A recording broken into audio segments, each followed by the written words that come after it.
So we're back here again, and we're going to talk some more about things that we talked about off camera that is connected to the backyard breeder situation. So I'm just going to ask you some questions. You had mentioned off camera about the animal mutilations, Yes. and as a result of just the intolerance that people had towards all these cats and kittens, and you had lived, you were actually a neighbor right beside the backyard breeder's home. So just interested in what you have to say about the mutilations. And Oh, that's sickening. what happened? Yeah. What have you seen? Or what happened? Well, from what I understand, because there was such an abundance of the feral cats, people were getting upset. Mm-hmm. And this one fella, I guess he got really fed up of the cats going into his yard and doing whatever they were doing, Mm-hmm. that he started trapping them. And then he started mutilating them and just throwing them and leaving them. My God. So, yeah, and then it's like, okay, no, we gotta do something about this. And then they started throwing cat treats and dog treats Mm-hmm. laced with poisons, and they would just throw them out. And the cats and the dogs would eat them, and then they'd go off and they'd die. Cats and dogs were poisoned? Cats and I dogs didn't would know be that. Oh poisoned. my goodness. And this was right around that area. Mm-hmm. And she still lets out these cats. A lot of them are around that area, just under the cars. She pointed out a number of them that were actually hers. Mm-hmm. She said to me the other day that she's taken them in. So, first she only had 2 or 3 in her house, but then she says they only have 2 or 3, but then she's pointing out ones that are hers when I was at the food stations, and then she said, oh, you don't have to put more food in the back because I've taken all my animals in. But I didn't realize her dogs and her cats were eating from the food stations, and now that you mentioned about the poisonings and the mutilations, and it was dogs and cats being poisoned because people were just fed up of the number of animals, it clicks now when she says she's taken them all in. There are still animals out there that we're feeding, by the way, and I noticed that 3 of the backyards right beside her, including the unit they used to live in, has been boarded up in the backyard with these 8-foot-long boards all around their backyards to prevent animals from coming into the yards at this time. So definitely people are fed up in the community, and it's not good. The mutilations and poisoning, that's another crime in itself. That's a separate crime, and it's something I think that the police need to crack down on. Animal cruelty is a crime, and there are consequences. Yes. There's jail time, there's financial penalties, you can be barred from ever having an animal, and this is something that they need to crack down on. There should be a zero tolerance for animal cruelty, for animal poisoning. Yes, there's a backyard breeder. Yes, she's creating an unnecessary problem that can be resolved if she's ever shut down. But people need to realize that it's not the animals creating the problem, and to take it out on an animal is inhumane, and it's criminal behavior. And if caught by the police, you could have a criminal record, you could be put in jail. It's not acceptable. And that's why there's a Humane Society and an SPCA to report incidents, and the Humane Society International to report incidents. But don't take it out on the animals. They are innocent. They're the victims.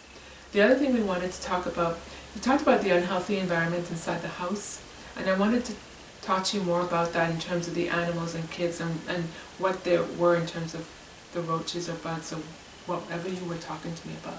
Well, my concern is she's giving or selling these animals. Well, her house is overrun. Ticks, fleas, cockroaches, bed bugs, they're all getting into the kids and the animals. You're going to hand that animal over to someone. I don't know if cockroaches and bed bugs carry and hitch a ride on the animals in their fur. I don't know. But, the ticks and the fleas. Not to mention they're being bit by all these ticks and fleas. Who's looking after the, you know, how do we know that they don't have some sort of disease because of the ticks or the fleas now, or some sort of internal blood infection? Mm-hmm. Yeah. Like, it's true. I mean, the 5 kittens that she gave me are all flea infested. They have diarrhea. mm-hmm.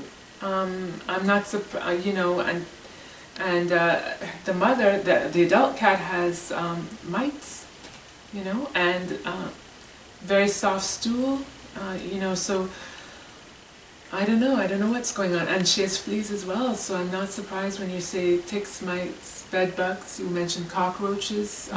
You know, maybe the health department needs to go in there and see how safe it is for humans, much less animals, to live in. Oh, well, I know authorities have been there, and she just uses the excuse, no, I understand English. Really? So the authorities have been in there, and she pretends she doesn't understand what they're talking about. She plays dumb. So she plays dumb. So what do you do in a situation like that, in the sense that if a person is not meeting the health standard inside a home, do the kids stay there? Do the animals stay there? You know, it's called an interpreter. You want to go to somebody's house and have them tell you no English, no English, no English so many times when you're trying to investigate them and you know damn well they can? Get an interpreter. Yeah. So that's what... Not one of their friends. A certified interpreter. A certified interpreter who is objective. Exactly. And then you got no excuse. That's true, because the thing is, you don't understand the language that's being interpreted for you. Mm-hmm. So if you have to get a reliable interpreter and not somebody connected to the person in the home. Yeah, very, very important. And I hope they do investigate again. Mm-hmm. and take it very seriously this time. You know, you'd also mentioned that, you know, it's unhealthy for the kids as well, and that the Children's Aid Society, were they ever called in on this? Should, you know, not that you know of, not that I know of. Because I'm just thinking it's unhealthy for her children. It's unhealthy for the animals. It's just unhealthy, period. So what is the health department going to do about this? And how is it going to be handled? How are you adhering to your policies and procedures in terms of housing and the upkeep, the tenant's responsibility in terms of upkeep for the safety of the tenant, the safety of the children, the safety of the animals? Well, that's just it. You have to notify housing with the animals that you have. Has she notified housing with respect to the animals that she has? No, and if something breaks down in her house, she will not call housing for them to come fix it, because she knows if she calls housing to come fix it and they come into her home, there's going to be consequences because of all the animals. So in other words, she doesn't want anybody inside the home, not even the people to come fix things. Because that's true, when she was giving me the animals, I had to stay outside her door and give her the carrier through a door which, you know, she didn't even want to open wide enough so I could see. But I did see the pups and all the dogs trying to get through the door. Mm-hmm. So she didn't want me coming in at all.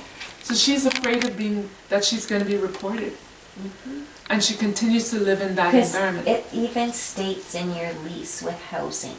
Mm-hmm. The number of animals that you should have. Yeah, and that you have to let them know. And they have to then figure out if they want you to, like, it's like certain breeds of dogs. Okay. You're not allowed to have certain breeds of dogs now in community housing situations. Oh, so there's certain restrictions on the type of dog that you can have and the number of dogs that you can have. As well as cats, as well birds, as cats. Everything. So she's violating the community housing. But why has she gotten away with this for so long when a number of residents have contacted the SPCA? No English, no understand, no English. So because of the language barrier, it's okay for her to violate the community housing? Not only that, but if someone calls the SPCA or something like that, well, I don't know about the SPCA, but I know the Humane Society does, and other places do too. They don't do surprise visits. They call and they give you a 48-hour to 7-day notice. Oh, I'm coming over to see your house, and da-da. So that gives them lots of time to hide everything. Yeah, that doesn't help the situation. No. No. So if you're gonna give them time to clear everything out and make everything look as though it's all peachy keen, Yeah. you ain't gonna get nothing. No. You ain't gonna do nothing. So in other words, Stop giving them the insight and but telling them, yo, we're coming. Show up. And they if they're not, if you ring the doorbell and they're not there, oh well, come again. You know they have kids. So you know at some point they're gonna be home. So in other words, do they want to actually catch her in? Do they actually want to investigate her? Well, that's what I want to know. Like, do they just go and investigate to keep everybody quiet and to shut everybody up, or do they actually want to do something and help these animals? That's what I'm frustrated about. It's been going on so long. And it's all, oh, we don't have the resources. We don't have the resources. You know what? Find them. You mean they don't have the resources to properly investigate her? Yeah. Yeah, we don't have the resources. You know, we can't put someone out there going out there every single day. But we're not asking that. Just have a surprise visit. Yeah. And a warrant to search her place right there. Yeah. So that she can't say no. We have a warrant, we're coming in. And have an interpreter too. Yes. I mean, because they must realize that if they give her notice, she's going to hide the animals or take them out And of if you're going to do a warrant and you're going to serve a house like that, you have to state the actual owner of the house, so the woman's name, and state all occupants inside as well. Because she's got kids there who are 18 and over who will sit there and say, no, we can't let you in. How many kids does she have in there? I don't know. Because I know she has 2 little ones, so she has older ones? Yeah, she's got 2 little ones. I think she's got 2 or 3 older daughters. Okay, so she's got 2 little ones and 2 or 3 older daughters. You're talking about 5 youth plus her, so you're talking about 6 adults. Then you have all those dogs. I saw at least 5 and I heard more, and I saw some puppies in the background. So you got like between 5 and 10 dogs plus 6 adults, plus you have all the cats. Like I got 6 from her on Monday. Mm-hmm. So, you know, what are the authorities doing here? I mean, you have... That's what I'd like to know. Like, do they really want to shut this down? I don't think so. Or are they just, you know, going and investigating and saying, oh no, we've done it, na, just to shut everybody up? But the thing is... And if that's the case, then the authorities are just as to blame and just as guilty as the people are who are running these mills. Yeah, I agree. And how do you hold the authorities accountable so that they do their job? I mean, it's been proven by just the testimonies that the neighborhood is at unrest. You know, they can't live in peace. It's hard to watch these animals suffer. It's hard to buy an animal and then you get all the expense of trying to fix it. Mm-hmm. It's just it's hard to find these dead animals in your garbage bin when you go to throw the garbage out. Mm-hmm. So then neighbors are not at peace. What are the authorities doing, and why won't they take it seriously? And how do you get the authorities to take it seriously? Yeah. I don't know. Okay, so the next question. I know we talked about the unhealthy pups, and talk about the chlamydia and the vomiting and the diarrhea, because I know you talked about the bed bugs and stuff, but the actual sickness in the puppies and kittens. I know there's one sickness that can derive from those cats, and I've seen it, and it's something called feline chlamydia. And it's where they're very sick, and they have a lot of discharge, yellowish, sticky discharge. Okay. Thick, from their eyes, their nose. They sneeze a lot, and even their ears can have some drainage too. Their stools are very watery, and they're anywhere from a brown to a yellow tinge to it. So that's what these 5, I'm writing this down because the symptoms that you mentioned, that's what these 5 kittens have. They have a discharge from their eyes, they have discharge from their nose, they have watery stool, they do sneeze, but not all the time they sneeze, and the probiotics aren't working. And so I'm thinking of going to the vet tomorrow and just telling him the symptoms, and hopefully he will give me what you were saying was the tetracycline. Yeah, and what I'm concerned about is that can be passed on to my animals here. So I'm wondering if he can Not only that, but I think, if I'm not wrong, it can be transferred to the dogs or something else too. Yeah. Like I don't Luckily, know I don't have dogs I don't here. know if it's just just a feline chlamydia. I know that's what they called it. I don't know if it can jump from a feline to a canine, or if it's a different strain. But even still, you're going to have feline chlamydia in your home. You don't know what else you're going to have.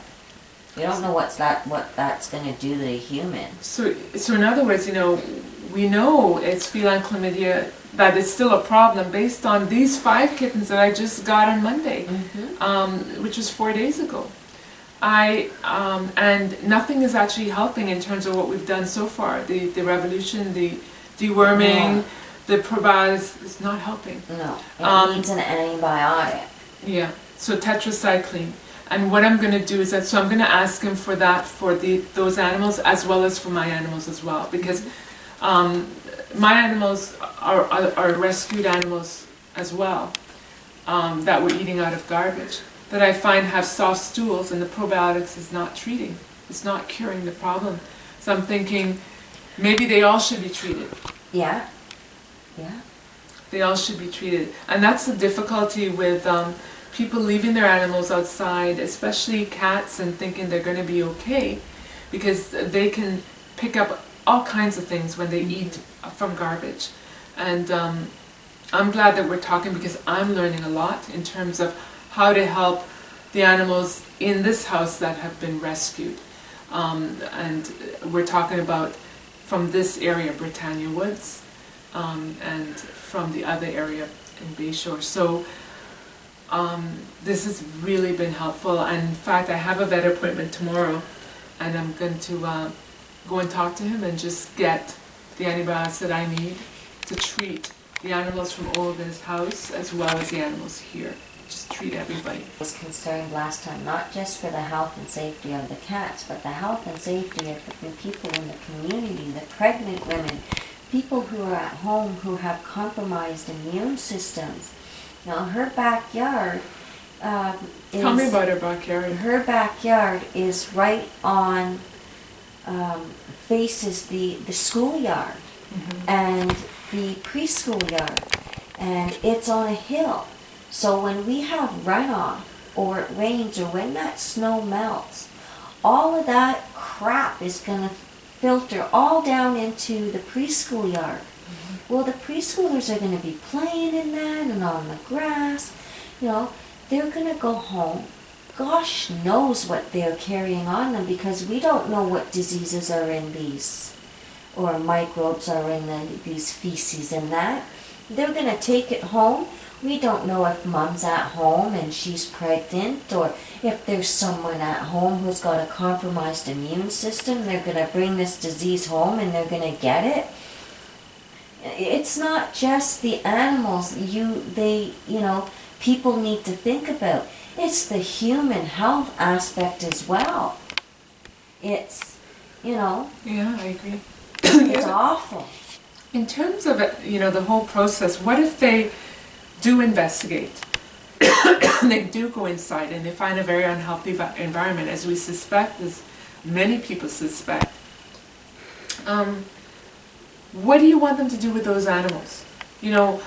do you want them to remove those animals from her home, and what do you want done with them? The reason why I ask is I was speaking to another resident today who is very depressed about the whole thing.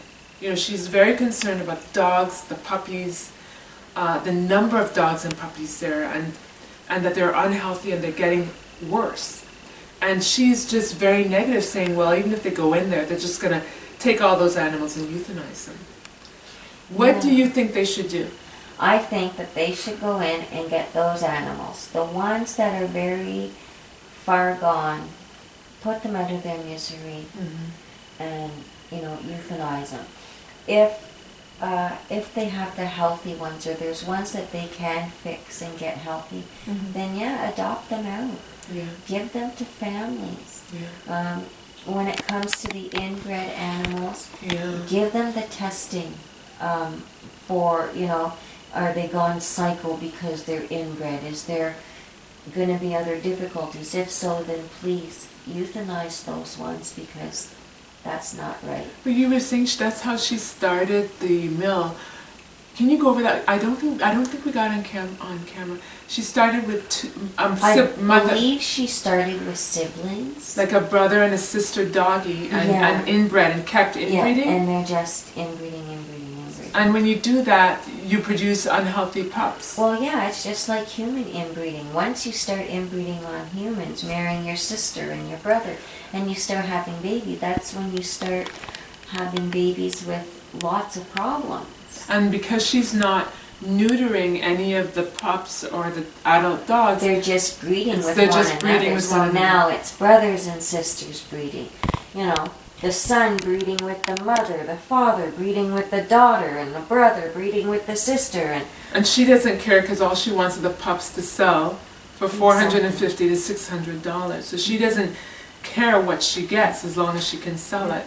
But what I'm afraid of is they're going to take all of these animals and they're just going to euthanize them anyways, because they're going to say, well, the shelter is too full. Well, you know what? The shelter is too full because you want to charge people anywhere from $300 to $1,000 just to get one of their animals to adopt them. Yeah. No wonder we go and we take from mills in that. Yeah. Like, if you want to make it so that people will actually come and adopt these animals. Make it affordable. Make it affordable. Like, come on.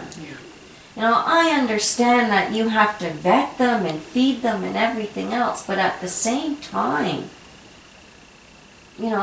cut us a break. Yeah.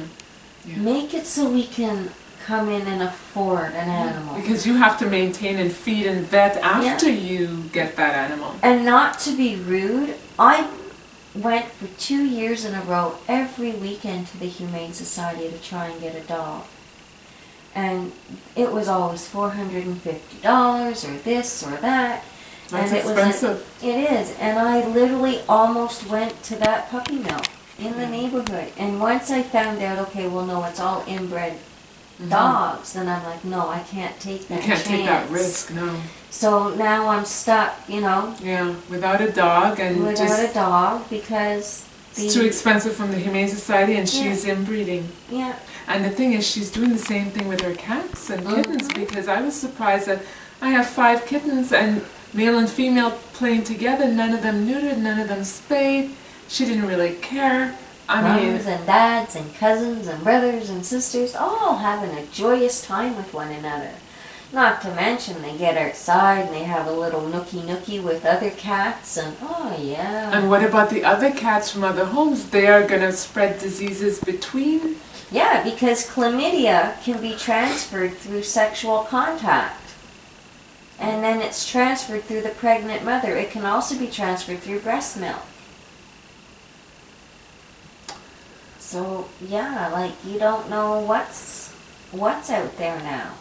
And now how long is it going to take to clean everyone up? I don't know. It's funny, we have been rescuing animals with feline AIDS. And how did that start? And where are those infected cats? And, have we rescued them all, or are they still coming out of her home? We just don't know. We haven't tested these ones yet. It's scary that there's no control. with respect to what she's doing. Mm-hmm. There are no internal controls and there are no external controls, and so in terms of authority saying, you can't do that, you can't operate like that. Everybody's at risk and every animal's at risk. And I think also with the authorities in a way that maybe their hands are tied a little. How are their hands tied? Because she lives through housing, Okay, right? right. So community housing is a whole separate thing on its own.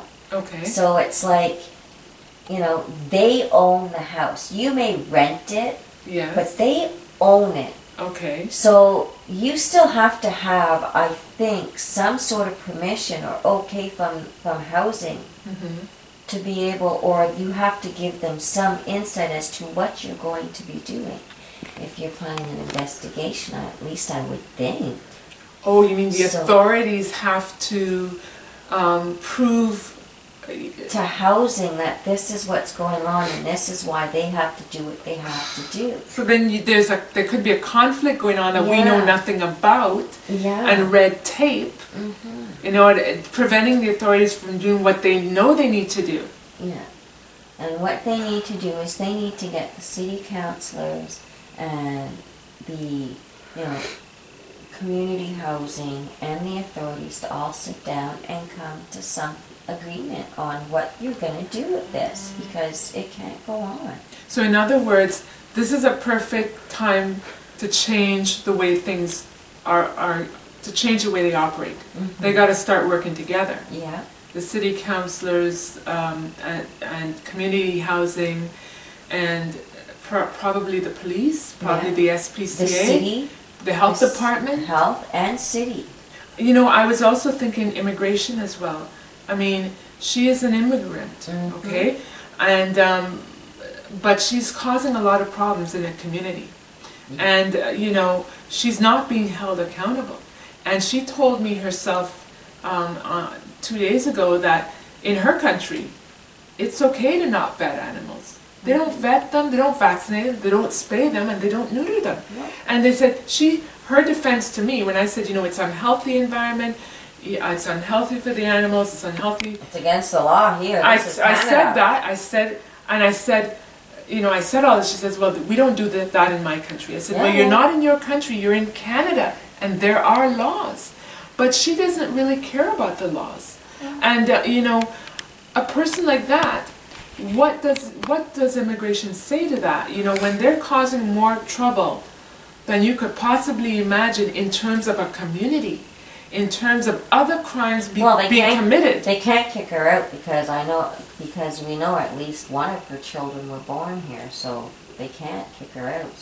She's Or maybe they can't kick out the child, but why can they not kick her out? well, they need to keep the mother with the child. Why do they have to keep the mother with the child? There's a father. There's also Children's Aid Society where it can go to an orphanage. No, what I'm saying is, they need to look at the law. In the Yeah. sense that you have one person that's created havoc in a community, to the point where there are cat mutilations, as you were saying, as a result of the mill. There have been Poisonings. dog poisonings and cat poisonings as a result of the mill, or backyard breeder, however you want to term it. There have been, the next door neighbor a month ago killed 2 kittens, broke their necks because they were coming to the door wanting to get in. Mm-hmm. People have boarded their backyards. Nobody wants to talk because they're so scared. Yeah. This is one person causing a spin-off of events like this. Mm-hmm. So maybe immigration should be involved too. They should have a round table. What happens when all this happens? Yeah. You're going to protect one person at the cost of an entire neighborhood, an entire community? Yeah. Does that make sense? No. Are the laws outdated? What is happening? Look at Brittania Woods. And I wanted to ask you about gun violence. I heard today that she's connected to gun violence, that her associations, people are scared to come forward on video because of her connection to guns. And they're afraid for their children, the safety of the children and their own safety. They don't want to sign the petition. They don't want to come and show their faces or even hear their voices.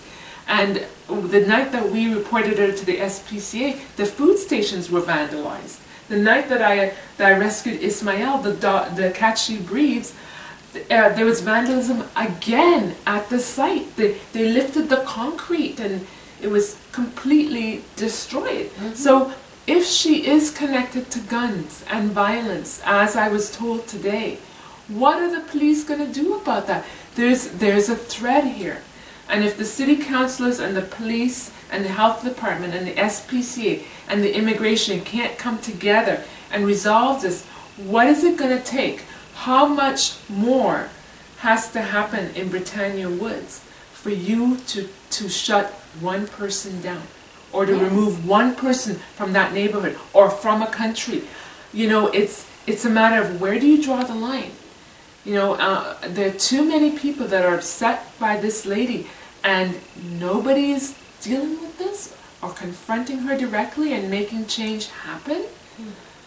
I don't understand why that is. And with the influx of more and more immigrants, given the nature of war all over the world, I think they have to start thinking about this, because you are going to get good and bad people and innocent people that will continue to practice what they see in their homes, in their countries, that may be unhealthy here in Canada, and may cause many repercussions, like what's happening in Brittania Woods. How are you going to deal with that? You know, this is just one example. She said she's doing what they do in her country. She's not practicing or taking into account Canadian law. And yet she is protected by community housing, by, you know, the SPCA, the Humane Society. Everybody's turning a blind eye, and yet a community is suffering. And the problem's gonna grow and grow and grow. So I want to know, what is the government going to do about this? What's the police going to do about this? You know what it's going to take? It's going to take somebody coming into contact with one of those cats or one of them dogs who are really, really sick and bringing some disease home to their family. And, you know, it's going to be something that is spread from house to house to house, and you're going to have death and everything else, just like they had out in the third world with the Ebola a couple of years ago. Except we're not going to know what this parasite or infection or illness is, and we are not going to be able to find a drug for it. And it's going to kill a lot of people, or make a lot of people sick. Is that what it's going to take? Because if that's what it's going to take, then they better get ready for a lot of lawsuits, because they know that this is what's been happening for how long now? Over 5 years. Well then, let's go. Put your boots on and buck up. Well, the problem with, I think, is we are a reactive society. We're not proactive. Yeah. And so that's the problem. And you know, I'm hoping that when we get these clips submitted to the SPCA and online, that it'll have some sort of an impact. But then again, you know, they don't have to do anything. You know, they don't have to do anything. And we are pleading with them to do something, to finally go back to the drawing boards, look at your bylaws, look at the way things work, and create something that will work in today's society. You know, what you're working with is outdated. Here's a woman that's only doing what she's used to doing in her country. She's ignoring Canadian law. Yeah. Hello. Thank you. You're welcome. We've been talking off camera, and we want to get it on tape, because it's some very excellent points are being made. First of all, you know, I've been rescuing animals since February, a lot of them, and I've been reminded that, you know, my animals could also get what these rescued animals have. And I was letting you know that, yes, as a result of the flea infestation and mites and so forth, I've had to treat all my animals as of last night, including the rescued animals, with Revolution. And one dose is not enough. A month from now, I'm going to have to treat everybody again. And a month from then, I'm going to have to treat everybody again. So every animal is going to be treated 3 months in a row. And it's so important for the backyard breeders to be treating these animals in-house so that they don't bring the fleas, the ticks, the mites to their adopted home or where the point of sale home, right? The other thing we were talking about too is that, you know, bringing in all these animals with all these different diseases such as chlamydia, it can be spread from the sick animals to other animals in the house, and that I'm going to be talking to the vet tomorrow about tetracycline, the antibiotic, to not only treat those rescued animals, but to treat my animals as well, because it's very easily passed from animal to animal. The other thing that you mentioned was in terms of my own personal health, to talk to my doctor as to how I can safeguard myself so that, and certain changes in my lifestyle to help me so that I don't, I'm not affected by fleas or by ticks and whatever, right? So from a health perspective, we've been talking off camera, and this is important too for that backyard breeder, that she has a lot of animals, and not only is she to protect her animals, but to protect her children and to protect herself, and to just become educated. The other thing that we started talking about was licensing, because, and I want you to talk about that in terms of. Well, you can sell dogs out of your home. You can sell animals out of your home if you want, but if you want to run something like this woman has, you must be licensed. So there's certain standards. There's certain standards. Like she's breeding and selling on a very large scale. Yeah. And that's, no, you need to have a license to do that. You need to be able to have a vet that you can take these animals to and then show the authorities or the people who come in and who give you that license that, okay, yes, you are abiding by the law. You are only having certain animals. You only have a certain amount of animals. They're being treated right. They're not caged. They're healthy. They're not full of bugs and everything else. And the thing is, and of course they have these licensing policies for the safety of the animals as well as the breeder. Yeah, and it's not like, it's not everybody. It's not like, I'm going to breed my dog with yours and we're going to have puppies and we're going to sell them. You know, that's a one-off thing, you know. But if you're going to do it on that type of scale like her, no, you need a license to do that. Especially if you're going to continue to do it. You know, I can understand if, you know, oops, your animals got pregnant and, you know, you're going to get the, you know, you're going to sell this batch of puppies, you know.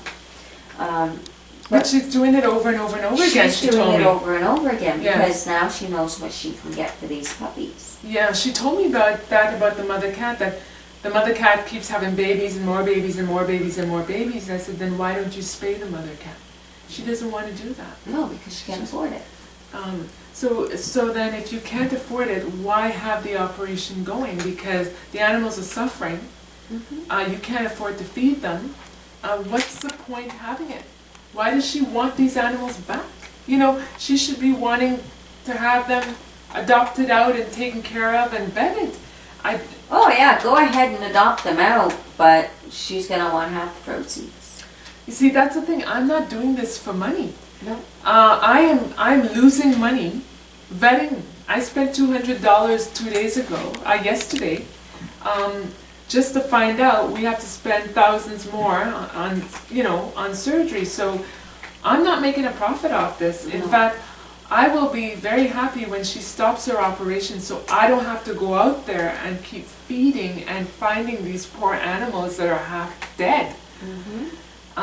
It is very stressful. The coldest part of the winter is coming. January and February, -40. I don't want to think about it. I mean, we started in February and the animals, they were all emergency cases. Yeah. You know, I don't even want to think about that. I'm hoping that we can get this cleared up before February, but that would be a miracle. You know, it's just, it is too stressful. And I think it's just stressing a lot of people that are finding these animals. It's just horrifying the young teenage girl that found the dead animals in the garbage, she's just horrified. Mhm. She has trouble sleeping today, you know, and that was 5 months ago. So yeah, she needs to operate by standard or shut her down. Yeah. Shut her down. And you know, I'm praying that we find adoption homes for these animals and they're well enough to be adopted, but we don't know, you know? Right. We don't know. We may have to euthanize one next week. You know, I just don't know what tomorrow brings.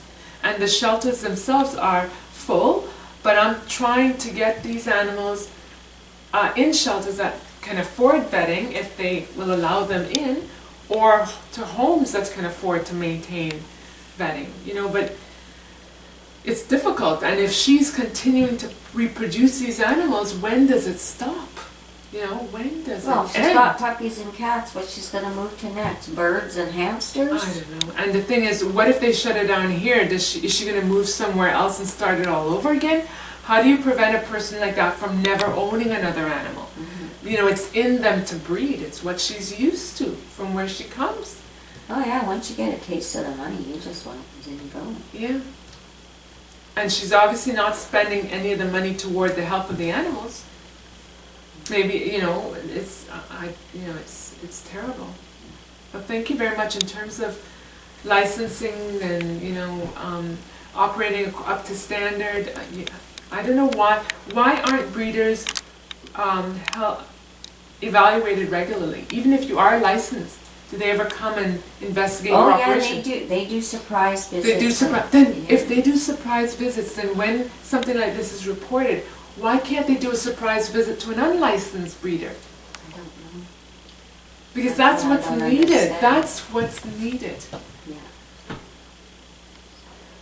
Thank you. You're welcome.